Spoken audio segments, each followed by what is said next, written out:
Kahit din kami sir, hindi rin kami nakapag-aral. Kahit magsulat man lang, hindi namin alam magsulat. Kaya ngayon sir, malaking pasasalamat namin at mayroon ng school dito sa Sitio Pisapungan. Malaking epekto po ang kakulangan ng classroom sa mga mag-aaral. Lalong-lalo na, biruin mo 135 learners nagsisiksikan sa dalawang classroom. Yun po yung challenges sa pagtuturo sa labas ng classroom. Minsan mainit, minsan maulan, at tapos naman minsan mahangin. Hindi namimili ng lugar, hindi namimili ng project.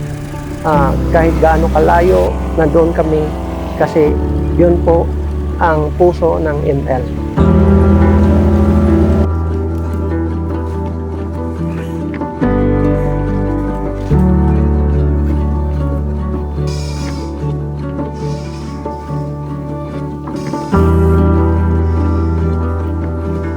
Bago po maisikutuparan yung 2 Mixi Classroom na binigay ng M. Laurier at OPEC Sugar Island, mayroon lamang 2 classroom ang mga mag-aaral namin dito na from kinder to grade 6 na 135 learners na nagsisiksikan sa 2 classroom lamang.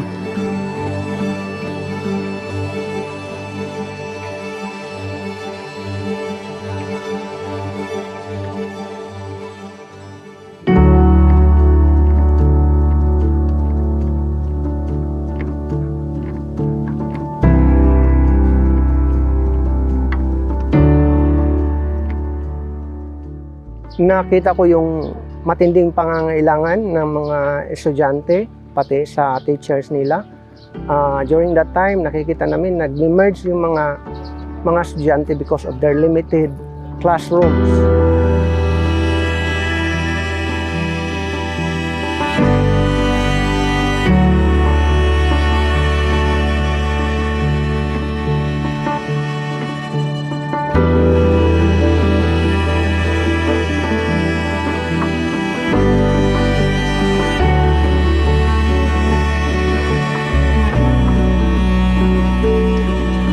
Siyempre po sobrang natuwa po kami, no? Sobrang saya po namin bilang teacher na sa haba po ng panahon mararanasan na po namin magkaroon ng kanya-kanyang classroom na kung saan hindi na po namin kailangan magturo, magklase sa labas, no? Hindi na po namin kailangan magsiksikan sa iilang classroom lamang at hindi na po namin kailangan magturo ng sabay-sabay na kaming mga teacher sa iisang classroom lamang po.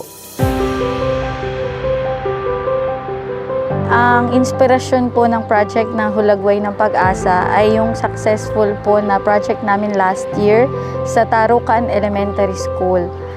Nakita po namin yung mga AITA students, na-inspire pa po kami lalo para tulungan po sila. Ako po nagpapasalamat sir sa M. Laurier na sobra-sobra po yung tulong nila sa amin. Yung 2 room sir, sobra po talaga. Maraming po salamat sa kanila. Yung nakita namin na tumayo na-implement na at nakikita namin how happy also yung mga students. They are being separated na, not like before na nag-join sila. So yung fulfillment ng isang project, malaking tulong yun na nakakasaya tingnan.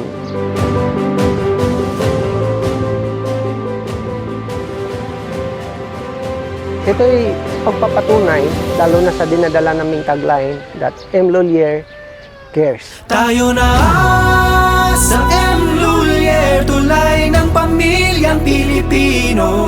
Matutupad ang hangarin sa tulay ng pamilyang Pilipino. Tayo na